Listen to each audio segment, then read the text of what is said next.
আসসালামু আলাইকুম। নাবহান মমস ব্লগে সবাইকে স্বাগত।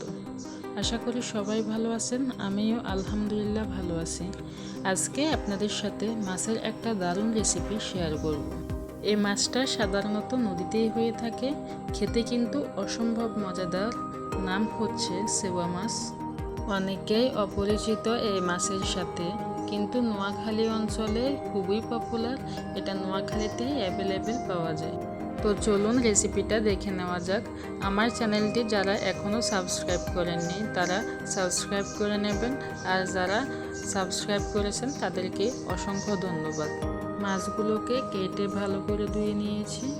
এবার চুলাতে একটা প্যান বসিয়ে দিয়ে দিচ্ছি কিছু পরিমাণে তেল। তেলটা গরম হয়ে আসলে দিয়ে দিচ্ছি হাফ কাপ পরিমাণ পেঁয়াজ কুচি।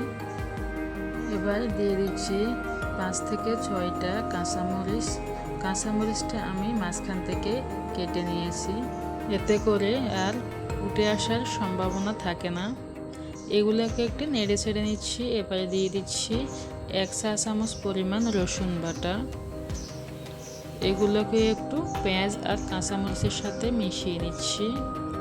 এবার দিয়ে দিচ্ছি 1 চা চামচ পরিমাণ হলুদের গুঁড়ো, 1 চা চামচ পরিমাণ লাল মরিচের গুঁড়ো, হাফ চা চামচ পরিমাণ জিরার গুঁড়ো, আর দিয়ে দিচ্ছি 1 চা চামচ পরিমাণ লবণ। সবগুলোকে একটু ভালো করে মিশিয়ে নিচ্ছি। এগুলোকে মিশিয়ে নেওয়ার পর এবার মশলাগুলোর মধ্যে মাছগুলো ঢেলে দিচ্ছি। একটু আলতোভাবে নেড়ে ছেড়ে দিচ্ছি, না হয় মাছগুলো ভেঙে যাওয়ার সম্ভাবনা থাকে। ভাজা ছাড়া এই মাছটা রান্না করে খেয়ে দেখবেন, খুবই টেস্টি। আর যদি চান মাছটা না ভেজেও রান্না করতে পারবেন। এভাবে নেড়ে ছেড়ে কয়েক মিনিটের জন্য ঢাকনা দিয়ে ঢেকে দেব। এতে কোনো পানি দেওয়া লাগবে না। কিছুক্ষণ ঢাকনা দিয়ে ঢেকে দেওয়ার পর যখন ঢাকনা তুলে নেবেন দেখবেন কিছু পানি বের হয়ে আসছে।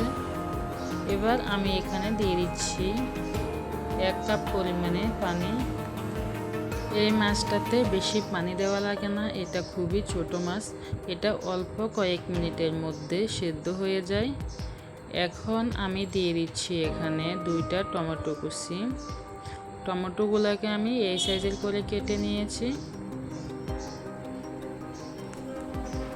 এবার একটু নেড়ে আমি কিছুক্ষণের জন্য আবারও ঢাকনা দিয়ে ঢেকে দেব।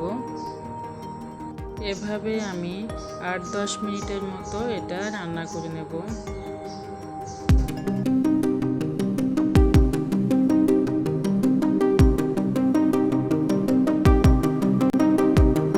আমার মাছটা হয়ে গেছে। এবার আমি দিয়ে দিচ্ছি কিছু পরিমাণে ধনেপাতা কুচি। ধনেপাতা কুচি দেওয়ার পরে প্রায় 1 মিনিটের মতো একটু রান্না করে নেব।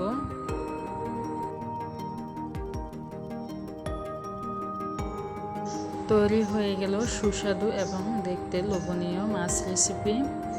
বিশেষ করে এই মাছটা আমার খুবই পছন্দের।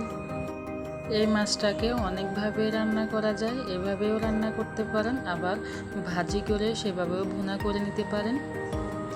তো আমার আজকের রেসিপি কেমন হয়েছে অবশ্যই কমেন্ট করে জানাবেন। সবাই সুস্থ থাকবেন, ভালো থাকবেন। আল্লাহ হাফিজ।